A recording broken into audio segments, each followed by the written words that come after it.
Hey, namaste everyone. Ram here, back for part 5 of the final series of videos on Ayurveda for stress eradication.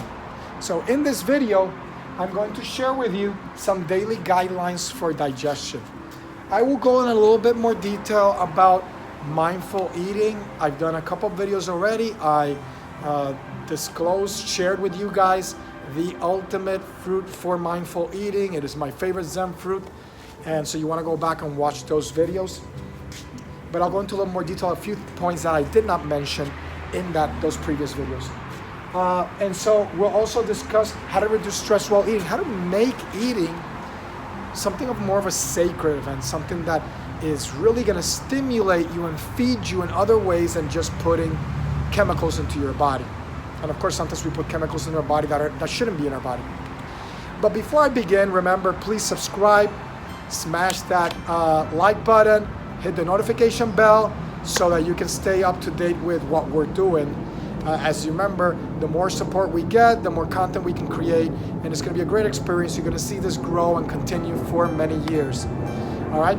And another thing is, I wanted to mention a note here, which is in part 4. I noticed this when I was looking back at the video, that I wrote for oils to massage. We're talking about daily care.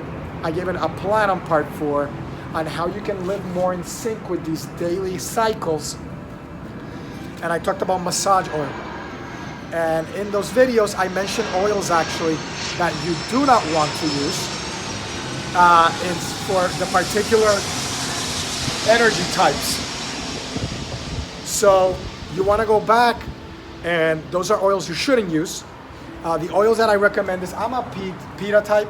I trend more towards Pitta than the other two energy types. And when I listed some of the key traits or responses that I think back of me when I was learning to become stress-free and to actually realize that stress wasn't something out there, it was something that I was creating. And so when I was describing that, it reminded me a lot of me way back when. So the oil that I use is sunflower oil. You can use cold pressed oil. And obviously I don't suggest that you say, oh, I think I'm this. Let me go and get an oil. Let me go and do this approach. Go with an expert. Go with somebody that can actually get together with you and then identify. I have clients that are mixed, that have 2 predominant energy types, and that takes a certain approach towards treating them or giving them the right plan of action. So the best I suggest you go with somebody that is skillful, that knows, whether it's me or somebody else that you know locally. All right. Another thing is, so that's sunflower would be the oil that I would suggest to use. You can get some high quality cold pressed oil. You can also, for any of these oils, add aromatherapy. So add some essential oil to change the smell, like lavender or something else. If you wanted like a specific oil that would be better suited for you, then go down below and book a free coaching session. I'll be more than happy to get on the call with you and help you in any way for a full hour, free of cost to you. All right, then kapha would be corn oil is the ideal one. There are other ones, and if you don't want like corn oil, you wanted another suggestion, I can more than happy to suggest that.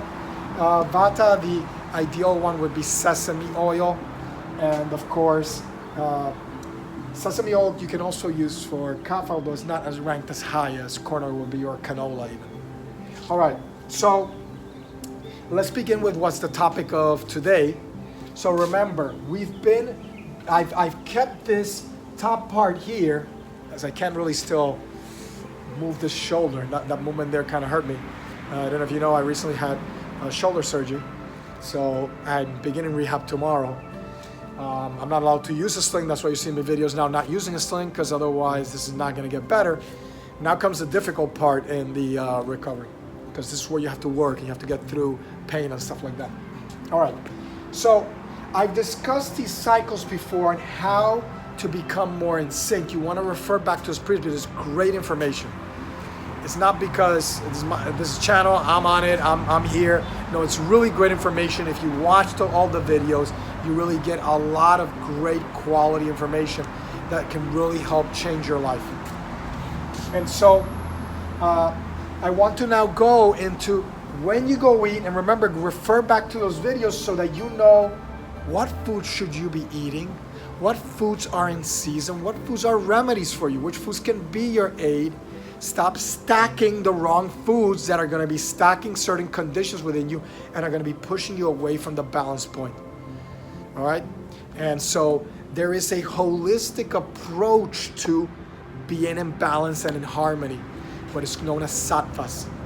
And so some people out there will teach you one point, one focus. They may be focused maybe on heavy breathing, one thing that they know. But it's really a multi-dimensional approach because you're a multi-dimensional being. That's what we teach at Rama's Retreat and Being a Hacker Secrets and my Art of Stress-Free Living flagship retreats. All right, and if you want more information, go below. We have a retreat coming up in January. It's gonna be amazing, and a full 7-day retreat. I'll start putting the links below in my videos.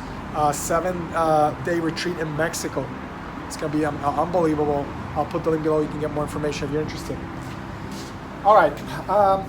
So first suggestion is, I've mentioned this to many people. I sit and I watch people eat and I see the foods that they're eating, and it's really just hurtful. I wish I could say something, but you don't want to offend people. You recognize, at least I recognize some people aren't receptive, and you can't just be like talking to about stuff. So you have to kind of be reserved.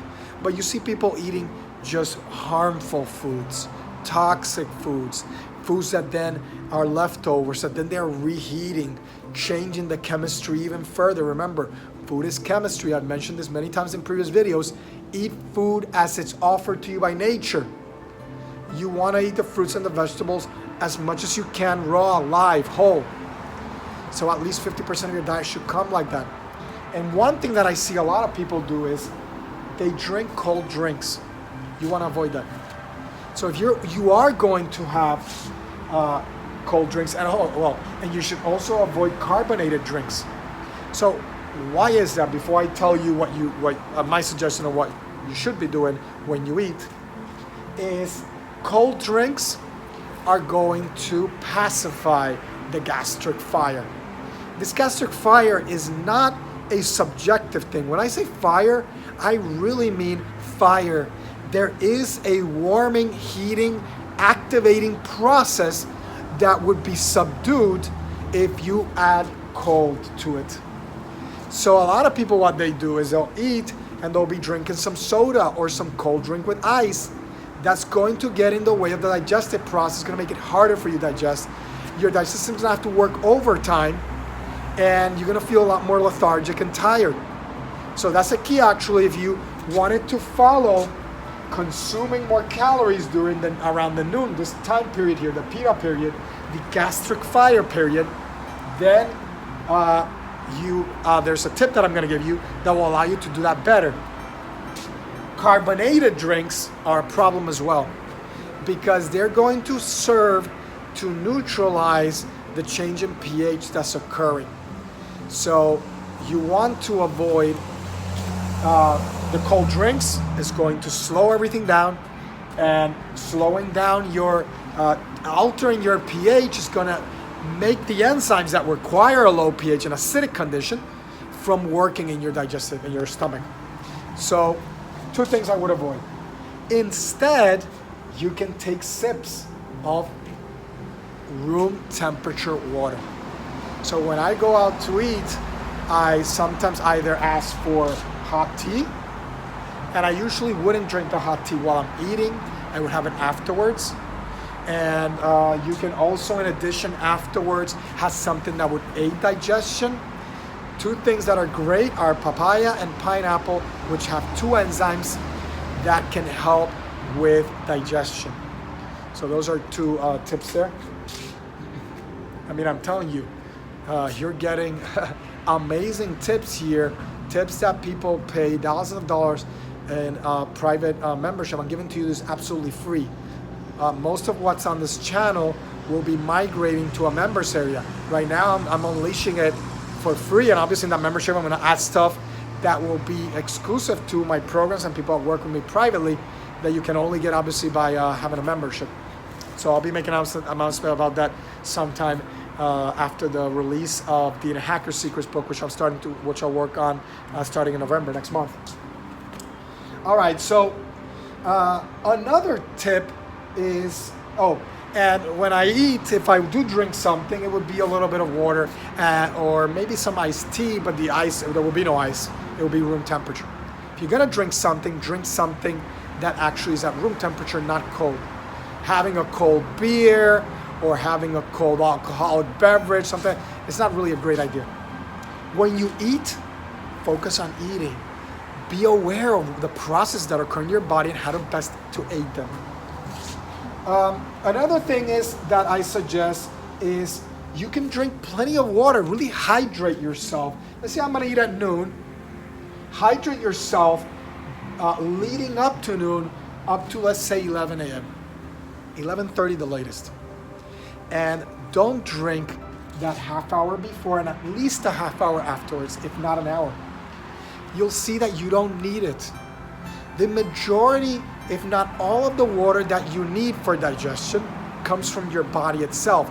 The cells in your body take the water inside your body and secrete it into the digestive tract, which is part of the outside of your body.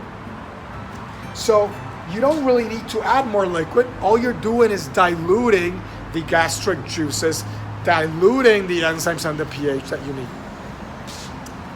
All right, take your time when you eat. You know, I see this with my kids. I'll see them eating and they're just plowing stuff through. The way I kind of started teaching them to do that is giving them finer foods.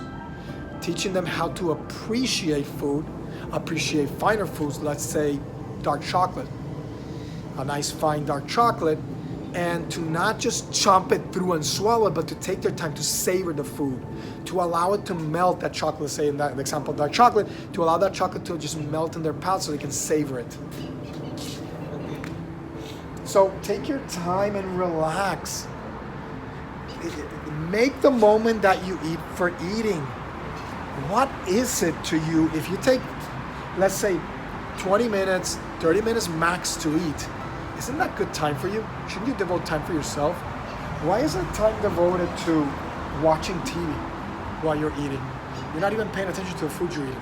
You're just mindlessly eating away, reading, using the phone, surfing the net, browsing social media, etc., etc. You know it, you do it. I've done it as well. At least take 3 times a week. It's not much. Like I mentioned in the previous video, when I gave you my guideline for the daily routine on how to be able to live more in balance, I mentioned in that video that I said I suggested 3 times a week. I wrote it over here. 3 times a week. You can do better than that, but start with 3 times a week. 3 times a week where you devote, when you eat a meal, whether it's at lunch, whether it's your light supplemental meal, supper, or your breakfast, you just focus on that, on the things I'm going to mention right now. So be present is a key. The skill of practicing mindful eating can translate over into other areas of your life. We often aren't present, and it's only in the present that healing can occur. We are like, I don't know what would be the word, divested, or really spread out thin, diluted. Our energy is just diffuse across time. Rather than be concentrated in the only thing that exists, which is right now, I am taking that energy and making it diffuse and sending it into the past, or projecting it into the future. I'm holding on to something in the past, or thinking about something that just happened, or something that I did, or I'm yearning about something that I want to do, and I'm worried or obsessing about something in the future that may not even happen. Rather than taking my energy and taking what I can control, which is right now, and investing right now. Mindful eating can do that for you. Can be one of the things that you do to start to teach you how to take your concentration and bring it into the present. So just eat. Just sit down. Don't do it standing up or you're doing something else. Don't do it while you're driving. Hey, I say this, do as I say, not as I do, because recently I had to go to a doctor's appointment for my shoulder. And I just had a narrow time window. If I did not eat in the car, I would not have eaten at all. So I had to do it. But Obviously, that's not the norm. That's a rarity. I'm not saying if you have to, you do. You do the best with what you can. Let me give you an example. I follow a vegan diet. I teach that. I explain why that is. It has nothing to do with being fanatical, obsessed about something, me promoting a certain lifestyle, whatever. It's based on facts. Everything I teach is based on facts, direct experience, research, practice, working with people. It's been shown to be what's best, not just for you, but for the planet as a whole. But that's a side point. And so I went on a trip to Europe for a couple of weeks, and I wasn't in my element. I just couldn't, if I wanted to be having enough coming into my body, and I needed to be a little bit more flexible, so I was vegan/vegetarian. If I needed to, I would eat vegetarian. I wouldn't go beyond that, because to me, again, you're now delving into the realm of then going beyond what's ethical and what's environmentally responsible, and you want to refer back to my videos on eco-wellness and how that relates to health. It's not going to kill you. You'll see a lot of, I heard people that are famous that travel, that are also take care of their health. They travel out when they go to other countries. They have to make some changes. They have to adapt. Be adaptable. That's fine. But when you are in your element, you are in your environment, and you can control, then you do what's best for you. So don't eat while driving, but it may happen once in a while. We're living, we have stuff to do. So sit down, take time. And oftentimes what people do is, and I've mentioned this before, is honor the food you eat. Look at the food. And I've mentioned before, this is something I learned from a famous yogi. You take the food and you hold it up and you say, this is Brahman, this is God, being offered by God and being taken by God, as you then put it in your mouth, as you then honor it, and you think about how that food got to your table. Who made it? Where did all those pieces come from? Are you thinking about the farmer that grew some of what you're eating?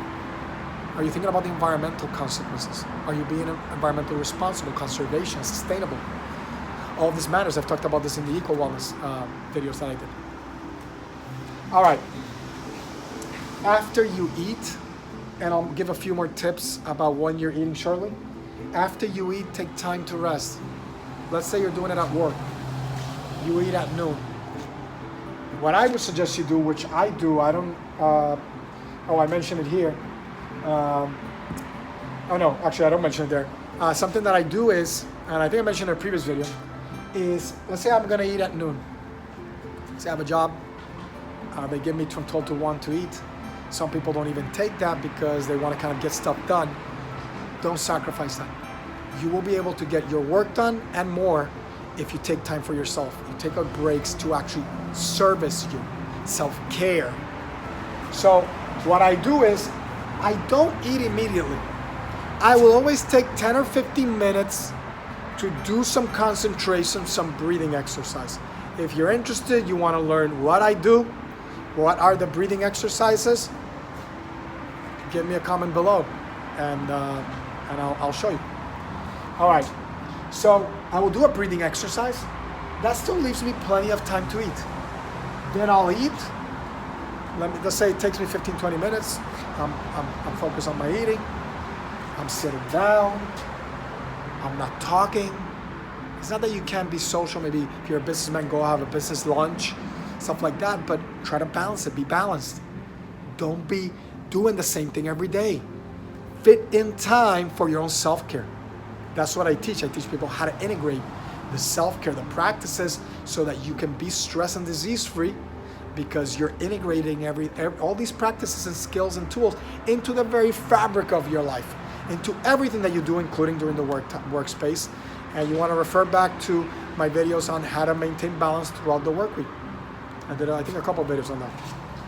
And I've done videos on breathing techniques and stuff like that. All right, so you can do some breathing. You sit down and you focus on eating. And then, let's say you finish lunch at 12:30 or 12:40. Don't then jump back, I'm done with lunch, and spend time talking mindlessly. No.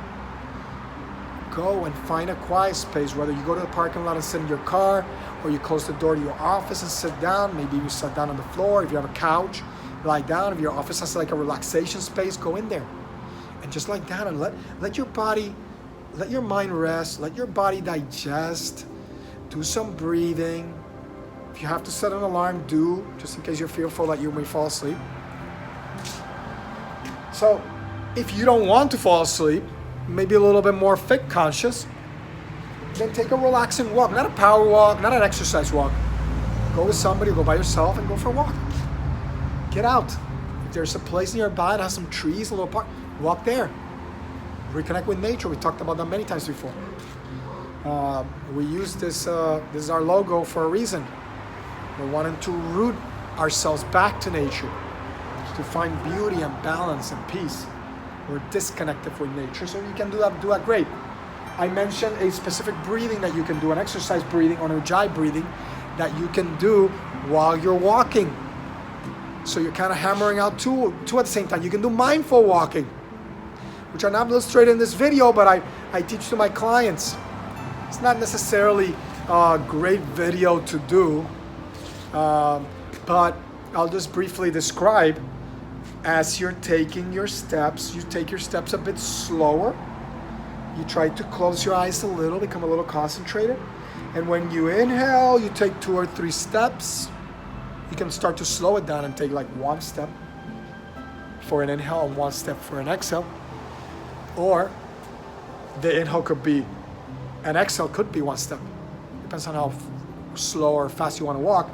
So you can do mindful walking while you're doing this, and mindful breathing. And be very aware of your breath. As you inhale with control, deep breath. And then you exhale with control, constricting around the throat. As you do ujjayi breathing, you can Google that if you want an illustration, or you can go to a previous video, I mentioned that. And it should do like a hissing sound, like the sounds of a wave, that kind of sound. Inhale.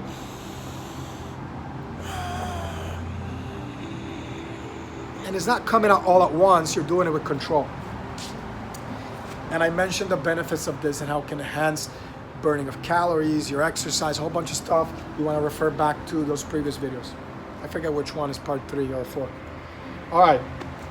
And another important thing is, food is not just meant to feed you, to give you nutrients and things of that nature, energy.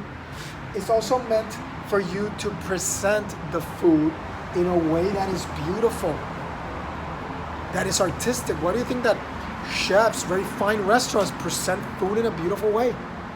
When you go to a fine restaurant, don't just take the food and just start mindlessly eating. Honor the food. If you're on social media, take a photo, post it. Look at the food. Admire the food. Think of the chef and whoever was involved in preparing that food, and give them thanks. Say, thank you for this beautiful meal. Call the waiter off and say, hey, could you do me a favor? Could you go back there and tell the chef that this was an amazing meal?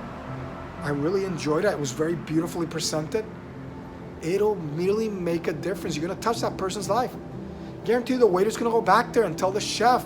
You think that chef that's back there, that's grinding away, that's sweating, you know, working at a restaurant, if you've seen shows on restaurants, or you yourself have worked at a restaurant, you know it's not an easy job. It's high demand. It's like a lot of orders coming in. You think that's not going to make their day? How are you going to change that person's vibration? How are you going to change that person's self-esteem potentially? Those little notes matter. So, know the source of your food. I've mentioned that already. Who and how it was prepared. Stimulate your senses.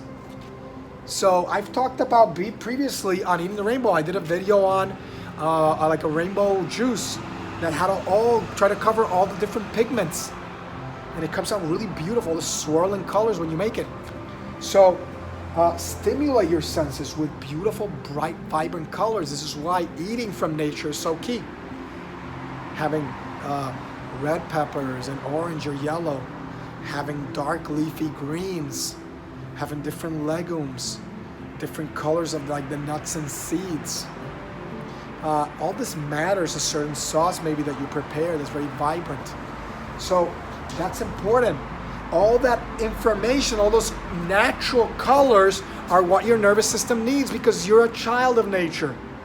You were once connected to nature, society we were, and we've grown disconnected from it. It's having a lot of consequences to our mental health. And I've talked about that in previous videos. And lastly, smell, taste, feel the food in your mouth. Really close your eyes and take it in.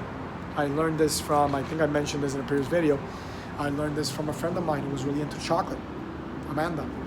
If she watches these videos, a little shout out to her. And she was really into food and honoring food and loving and enjoying food and different cultures. She traveled a lot. And so it gave me a deeper appreciation about that. Really take time. I remember doing a chocolate tasting with her and her explaining how you would go about it, how you would cleanse the palate, how you would take the chocolate in and really savor it, closing your eyes and allowing all those other senses to be dominant. So everything that you should be pleasing to the eye should look nice. So, because food is not just about nourishing the body, but you want to nourish the mind, the senses, the spirit in the sense. If you feel good, if it makes you vibrate higher, especially whole plant-based foods do this, because in the food itself, there are subtle energies that are carried by the water that are in that vibrant food. This can be imaged as well in any plant-based food. And so those are going into your body and really nurturing you at a deeper level. And they talk to your genes the right way. I've mentioned this before. I'll be going into more details about that in the DNA Hacker Secrets book that's going to be written this fall, and then probably sometime in January, February. So, and I'll announce the release of that, the ebook at least, in January, February. And then, work on getting it back out into stores like I did with the Art of Stress-Free Living, which comes out in stores in the spring. Out in Audible, by the way, next month, so I'll be putting a link below once we have that. And there's some goodies that you can get if you get the Audible version. I announced some goodies there and the release of a new website for the Art of Stress-Free Living, so you want to stay tuned for that. All right, I think I've covered everything. That wraps it up for Ayurveda for stress eradication. I hope you've had an enjoyable time and you've liked this, you find this useful. Please comment below, let us know what you think, and help support the channel with a thumbs up and a subscription. And I send you lots of love and have a beautiful day. Take care. Namaste.